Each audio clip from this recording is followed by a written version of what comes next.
사랑하는 초업제일교회 성도 여러분, 유튜브 시청자, 구독자 성도 여러분 반갑습니다. 김정빈 목사입니다. 간밤에도 평안히 잘 보내셨습니까? 오늘도 좋은 하루 되시기를 바랍니다. 오늘은 2026년 7월 27일 월요일 아침입니다. 이 시간 제가 기도하고 오늘의 말씀 묵상을 시작합니다. 하나님 감사합니다. 어제 주일도 내 가운데 잘 보내게 하시고 또 새로운 한 주간을 또 열어주심에 감사하며 또 이렇게 월요일 주심에 감사합니다. 이 시간도 오늘 이 하루도 하나님의 영광 위에 살게 하시고 하나님의 뜻을 이루며 살아가는 복된 믿음의 성도들 다 될 수 있도록 축복하여 주시옵소서. 이 시간도 하나님 말씀을 묵상하오니 말씀 묵상할 때 나를 향한 주님의 음성을 듣게 하시고 나를 향한 하나님의 마음을 느끼게 하시고 나를 향한 아버지의 뜻을 깨달을 수 있도록 지혜를 더하여 주옵소서. 모든 것 주님께 의탁하옵고 우리를 죄에서 구원하신 예수님 이름으로 간절히 기도드리옵나이다. 아멘. 할렐루야. 좋은 아침입니다. 함께 오늘 말씀 묵상하실 본문은 에스겔서 32장 1절부터 16절까지의 말씀입니다. 우리 개역 개정판으로 한번 다 같이 읽도록 하겠습니다. 12째 해 12째 달 초하루에 여호와의 말씀이 내게 임하여 이르시되 인자야 너는 애굽의 바로 왕에 대하여 슬픈 노래를 불러 그에게 이르라. 너를 여러 나라에서 사자로 생각하였더니 실상은 바다 가운데 큰 악어라. 강에서 튀어 일어나 발로 물을 휘저 그 강을 더럽혔도다. 주 여호와께서 이같이 말씀하셨느니라. 내가 많은 백성의 무리를 거느리고 내 그물을 내 위에 치고 그 그물로 너를 끌어오리로다. 내가 너를 물에 버리며 들에 던져 공중의 새들이 내 위에 앉게 할 것이며 온 땅의 짐승이 너를 먹어 배부르게 하리로다. 내가 내 살점을 여러 산에 두며 내 시체를 여러 골짜기에 채울 것임이며 내 피로 내 헤엄치는 땅에 물대듯 하여 산에 미치게 하며 그 모든 개천을 채우리로다. 내가 너를 불 끄듯 할 때에 하늘을 가리어 별을 어둡게 하며 해를 구름으로 가리며 달이 빛을 내지 못하게 할 것이며 하늘의 모든 밝은 빛을 내가 내 위에 어둡게 하여 어둠을 내 땅에 배불리로다. 주 여호와의 말씀이니라. 내가 내 패망의 소문이 여러 나라 곧 네가 알지 못하는 나라들에 이르게 할 때에 많은 백성의 마음을 번뇌하게 할 것이며 내가 그 많은 백성을 너로 말미암아 놀라게 할 것이며 내가 내 칼이 그들의 왕 앞에서 춤추게 할 때에 그 왕이 너로 말미암아 심히 두려워할 것이며 네가 엎드러지는 날에 그들이 각각 자기 생명을 위하여 무시로 떨리로다. 주 여호와께서 이같이 말씀하셨느니라. 바벨론 왕의 칼이 내게 오리로다. 내가 내 무리가 용사 곧 모든 나라의 무서운 자들의 칼에 엎드러지게 할 것이며 그들이 애굽의 교만을 배하며 그 모든 무리를 멸하리로다. 내가 또 그 모든 짐승을 큰 물가에서 멸하리니 사람의 발이나 짐승의 굽이 다시는 그 물을 흐리지 못할 것이며 그때 내가 그 물을 맑게 하여 그 강이 기름같이 흐르게 하리로다. 주 여호와의 말씀이니라. 내가 애굽 땅이 황폐하여 사막이 되게 하여 거기에 풍성한 것이 없게 할 것이며 그 가운데 모든 주민을 치리니 내가 여호와인 줄을 그들이 알리라. 이는 슬피 부를 노래이니 여러 나라 여자들이 이것을 슬피 부르며 애국과 그 모든 무리를 위하여 이것을 슬피 부르리로다. 주 여호와의 말씀이니라. 아멘. 예, 오늘도 먼저 본문 말씀 주의하실 때 은혜 받으시기를 바랍니다. 자, 오늘 1절과 2절, 2절의 말씀은 바로 착각 속에 사는 젊은 사자에 관한 말씀입니다. 제12년, 바로 BC 585년을 말합니다. 이 제12년 12월 초하루에 에스겔은 애굽 왕 바로를 향해 슬픈 노래, 애가를 지어 부르라는 엄중한 명령을 받습니다. 그러나 선지자의 노래는 전통적인 추모의 애가가 아니라 바로 바로의 교만을 조롱하고 해체하는 풍자적인 심판 경고입니다. 너를 여러 나라에서 사자로 생각하였더니 라는 말은 주변 여러 민족이 애굽을 젊은 사자와 같은 위력적인 존재로 인식했다는 뜻입니다. 당시 애굽은 육지에서 강력한 영향력을 행사하는 제국이었기에 주변 나라들이 애굽의 군사력과 위용을 사자의 힘에 비유하며 경외했던 것입니다. 이는 바로가 스스로 가졌던 정체성이기도 합니다. 바로는 자신의 통치력과 영화가 타의 추종을 불허하는 완벽한 것이라고 믿었습니다. 이러한 자기 신격화가 나는 젊은 사자라는 자부심으로 나타난 것이죠. 그러나 하나님의 눈에 비친 그는 단지 물을 흐리고 발로 강을 더럽혀 주변을 혼탁하게 만드는 악어에 불과했습니다. 악어로 번역된 우리 탄닌이라는 히브리어 단어는 1차적으로 무시무시한 파충류를 가리키지만 신화적인 배경에서는 창조주를 대적하다가 패배한 혼돈의 괴물, 바로 리워야단이라고 하죠. 라합 등 이런 것을 암시합니다. 이는 인간 권력이 스스로에게 부여한 헛된 정체성과 하나님이 보시는 초라하고 파괴적인 실체 사이에 거대한 간극을 여실히 폭로하는 바로 대목입니다. 다음으로 우리 3절부터 6절 넉 절의 말씀은 악어의 수치스러운 최후가 나오고 있습니다. 바로는 나일강이 자신의 소유라고 주장을 하며 주인 행세를 했으나 우주적인 사냥꾼이신 주 여호와께서 많은 백성의 무리 곧 바벨론 연합군을 거느리시고 그 물을 쳐서 이 교만한 괴물을 육지로 끌어내십니다. 그분은 압도적인 권능으로 단숨에 괴물을 무트로 낚아채어 내동댕이 치십니다. 깊은 물속에서 위용을 자랑하던 악어, 즉 애굽은 자신의 영역을 벗어나 바로 들판에 던져짐으로써 한순간에 무기력하게 죽어가는 비참한 신세가 됩니다. 하나님은 그 거대한 악어의 시체를 공중의 새와 들짐승에게 먹이로 내어주십니다. 악어의 피와 썩어가는 살점이 상과 골짜기와 모든 시내를 가득 채울 것이라고 선언됩니다. 이는 애굽의 거대한 군대가 치열한 전쟁터에서 흘리게 될 엄청난 피와 처참한 살육의 현장을 회화적으로 극대화하여 표현한 것입니다. 스스로를 신격화하며 교만의 극치를 달리던 권력의 종말이 얼마나 비참하고 수치스러운지 생생하게 보여주는 것입니다. 다음으로 우리 7절과 8절 두 절은 우주적 애곡과 여호와의 날이 나옵니다. 하나님은 애국 왕 바로를 멸하실 때 단순한 심판을 넘어 창조 질서를 역전시키십니다. 애굽은 자신이 세상을 밝히는 찬란한 광명이라고 주장을 했지만 하나님은 그들이 자랑하던 등불을 완전히 끄시고 또 짙은 흑암을 두십니다. 애굽의 심판은 단순히 전쟁에 패배한 사건이 아니라 하늘이 슬퍼하고 온 우주가 진동하며 두려워하는 신적 개입의 바로 역사적인 사건입니다. 다음으로 우리 9절에서 10절 두 절은 열방이 느끼는 실존적인 바로 공포가 나오고 있습니다. 애굽의 처참한 패망 소식은 수많은 나라와 왕들에게 실존적인 공포와 전율을 몰고 왔습니다. 하나님이 애굽 왕 앞에서 심판의 칼을 휘두르실 때 바로 열국의 왕들은 강력한 제국이 무너지는 광경을 목도하며 자신의 운명도 이와 같지 않을까 두려워하게 되었습니다.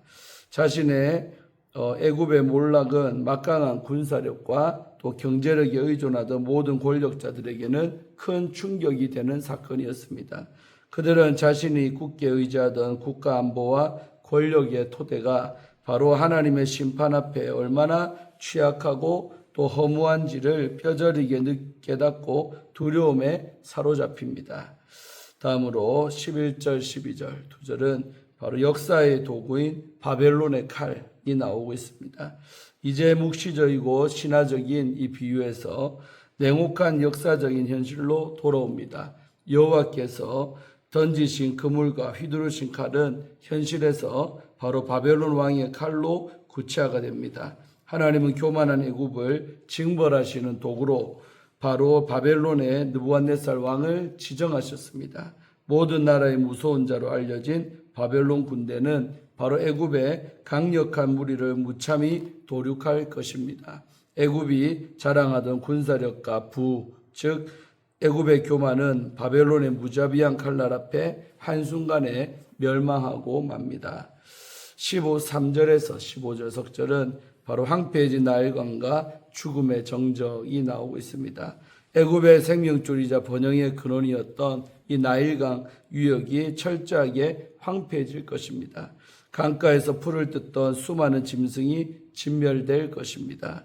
내가 그 물을 맑게 하여 그 강이 기름같이 흐르게 하리로다. 14절 이 말씀은 표면적으로 물이 맑아지는 평화적인 메시지처럼 들리지만 바로 문맥을 고려할 때 이는 매우 섬뜩하고 역설적인 심판의 묘사입니다.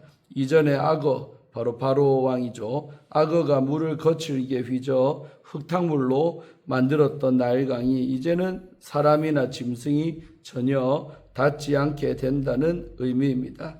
생명체의 어떠한 움직임도 완전히 끊어진 죽음의 정적 속에 잠기는 것입니다. 강물이 기름처럼 매끄럽고 고요하게 흐르는 것은 역동적인 삶과 활동이 정지된 채 거대한 묘지로 변해버린 애굽의 적막함을 웅변적으로 바로 보여줍니다. 하나님이 애굽 땅을 황폐하게 하시고 모든 주민을 치실 때 비로소 그들이 여호와를 알게 될 것입니다. 이 모든 심판의 궁극적인 지향점은 바로 열방이 여호와의 절대 주권을 인정하고 또 참된 지식을 회복하는 데 있음을 밝혀줍니다. 마지막으로 우리 16절 한 절은 여러 나라 여인들의 애가가 나오고 있습니다. 단락의 마지막 구절은 이 끔찍한 멸망의 서사시를 여러 나라 여자들이 부를 애가로 요약하며 끝을 맺습니다. 여인들은 애굽과 모든 무리를 위하여 이 노래를 슬피 부를 것입니다. 애굽이 자랑하던 군대와 막강했던 권력의 체호는 바로 이방 여인들이 부르는 슬픈 장송곡의 주제로 전락하고 맙니다. 이는 애굽의 멸망이 확정적이며 되돌릴 수 없음을 바로 상징합니다. 한때 온 세상을 호령하던 영원할 것 같았던 제국의 이 영광이 그토록 허망하게 사라지는 것은 바로 인간 역사의 짙은 비애와 권력의 무상함을 보여준다고 할 수가 있습니다. 아멘. 예, 우리 이어서 주에는 마쳤고 바로 열국 위에 군림하던 바로의 심판이라는 주제를 갖고 함께 말씀 나눌 때 은혜 받으시기를 바랍니다. 자, 오늘 에스겔은 바로 이 바로에 대해서 애가를 부릅니다. 이는 하나님 앞에서 바로의 운명이 이미 결정되었음을 뜻합니다. 열국 위에 군림하며 하나님을 거역한 자의 끝은 명확합니다. 오늘 우리도 각자의 방식으로 스스로를 높이려는 유혹을 마주할 때가 많습니다. 그때마다 우리가 기억해야 할 것은 무엇일까요? 첫째로 하나님을 거역하며 힘을 과시하는 삶이 심판을 향하고 있음을 기억해야 하겠습니다. 우리 1절과 2절 중심으로 보시면 에스겔은 바로를 열국 중의 사자이자 바다의 큰 악어로 묘사합니다. 사자는 힘과 위험의 상징이었고 큰 악어는 애굽의 강함과 무적의 상징이었습니다. 바로 애굽 왕 바로는 국제 정세를 뒤흔들며 열국 위에 군림했습니다. 그러나 에스겔은 그 모든 것을 바로 찬사가 아닌 애가로 노래합니다. 아직 살아있는 바로의 장래를 이미 시작한 것입니다. 이것은 충격적인 선언입니다. 하나님을 거역하며 자신의 힘을 자랑하는 삶은 이미 심판을 향해 나아가고 있다는 것입니다. 성공적인 커리어, 또 안정적인 재정, 또 존경받는 지위를 누리며 살아갈 수가 있습니다. 그러나 하나님을 거역하며 살고 있다면 이미 죽은 삶입니다. 살아있지만 죽은 삶이 아니라 하나님 안에서 참으로 살아있는 성도가 되시기를 간절히 소망합니다. 둘째로 하나님이 교만한 자를 끌어내리신다는 것을 우리는 기억해야 합니다. 3절에서 10절 중심으로 보시면 하나님은 많은 백성을 모아 그물로 바로를 덮으실 것입니다. 악어를 사냥하던 바로를 강에서 끌어올려 들판에 내버려 두실 것입니다. 에스겔은 이 심판을 출애굽 때의 재앙과 연결합니다. 피로 물든 강, 하늘이 어두워지는 장면이 다시 펼쳐집니다. 한때 이스라엘을 억압했던 애굽이 이제 같은 심판 아래 놓이는 것이죠. 이 심판을 목격한 열왕이 두려움에 떨었습니다. 애굽이 무너진다면 어떤 나라도 안전하지 않다는 두려움이었습니다. 사랑하는 성도 여러분, 출애굽 때 애굽은 바로 하나님의 백성 이스라엘을 억압을 했습니다. 하나님은 10가지 재앙으로 그들을 심판을 하셨습니다. 하나님은 당신의 백성을 억압하는 자들을 결코 잊지 않으십니다. 때가 되면 반드시 심판하십니다. 우리를 억누르는 불의한 세력들 앞에서 낙심하지 마시기를 바랍니다. 하나님은 반드시 당신의 백성을 기억하시고 정의를 실현하십니다. 하나님의 때를 신뢰하며 담대하게 살아가는 성도님들 되시기를 바랍니다. 마지막 셋째로 하나님의 심판이 임할 때 교만이 만들어낸 모든 것이 사라진다는 것을 기억해야 합니다.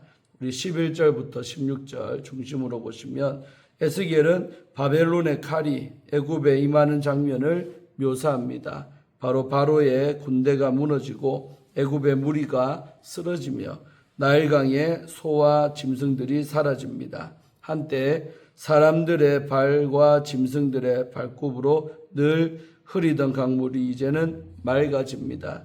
강물을 휘저 생명체가 남아있지 않기 때문입니다. 에스겔은 이것을 강물이 기름처럼 고요하게 흐르는 장면으로 묘사를 합니다. 화려했던 애굽 문명의 모든 활동이 멈추었습니다. 주변 나라들이 애가를 부릅니다. 그러나 그것은 바로 애굽을 위한 애가가 아니라 애굽에 기대어 살았던 자들이 자신들의 운명을 슬퍼하는 애가입니다. 교만이 쌓아 올린 것들은 심판 앞에서 흔적도 없이 사라집니다. 사랑하는 성도 여러분, 우리가 애써 만들어 온 것들이 하나님의 영광을 위한 것인지 나의 교만을 위한 것인지 뒤돌아보시기를 바랍니다. 하나님의 심판 앞에서도 남을 것들을 위해서 하나님의 영광을 위해서 오늘 살아가시는 성도가 되시기를 바랍니다.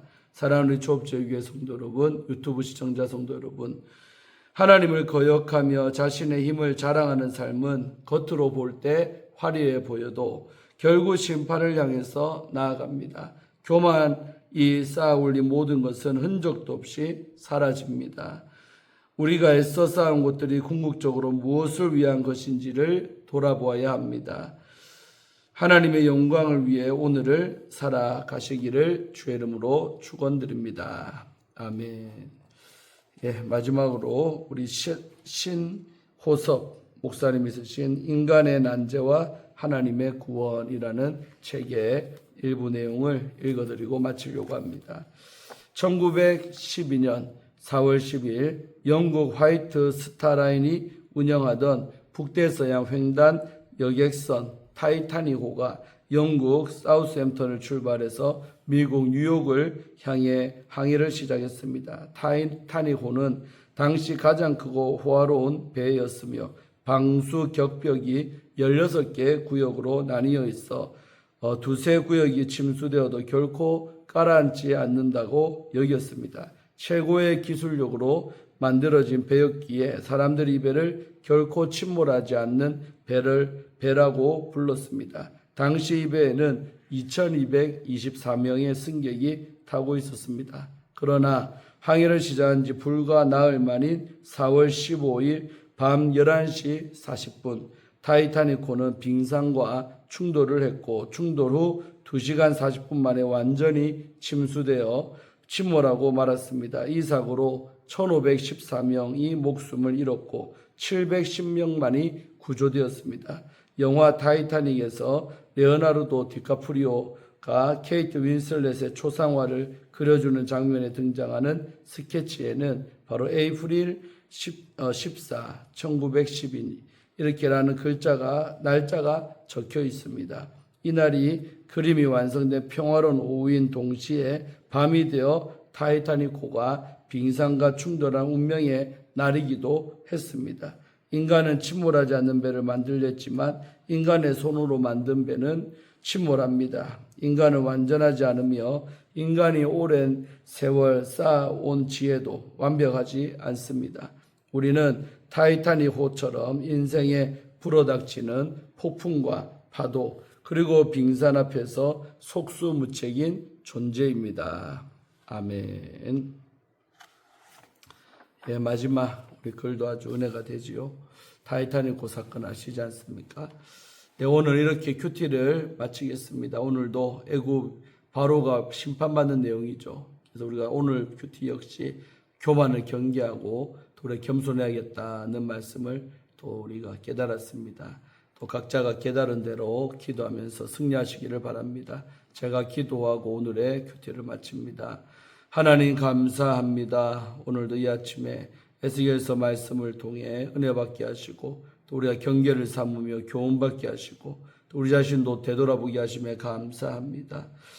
아버지 하나님, 아버지께서 제일로 싫어하는 것이 이 교만인 줄로 믿으오니 우리가 늘 교만을 경계하게 하시고 나 자신도 모르게 이 교만이 내게 슬그머니 들어올 수가 있는데 늘 이렇게 말씀을 묵상하며 우리 자신을 돌아보게 하셔서 또 교만을 뿌리째 뽑히게 도와주시고 늘 아버지 앞에 피조물로서 우리가 경건하게 또 겸손하게 그렇게 살아갈 수 있도록 도와주셔서 끝까지 정말 하나님의 사랑받고 하나님 인정받고 하나님과 좋은 관계에 맺고 살다가 주 앞에 갈 수 있도록 도와주시옵소서. 이런 엄청난 심판 받지 아니하도록 늘 조심조심 살아갈 수 있도록 도와주옵소서. 이번 한 주간도 그렇게 겸손하게 보내는 이 한 주간 되게 하실 줄로 믿습니다. 영광받아 주시옵소서. 예수님의 이름으로 간절히 기도하옵나이다. 아멘. 할렐루야. 오늘도 좋은 하루 되시기를 바랍니다. 내일 아침에 또 큐티로 함께 만나겠습니다. 샬롬.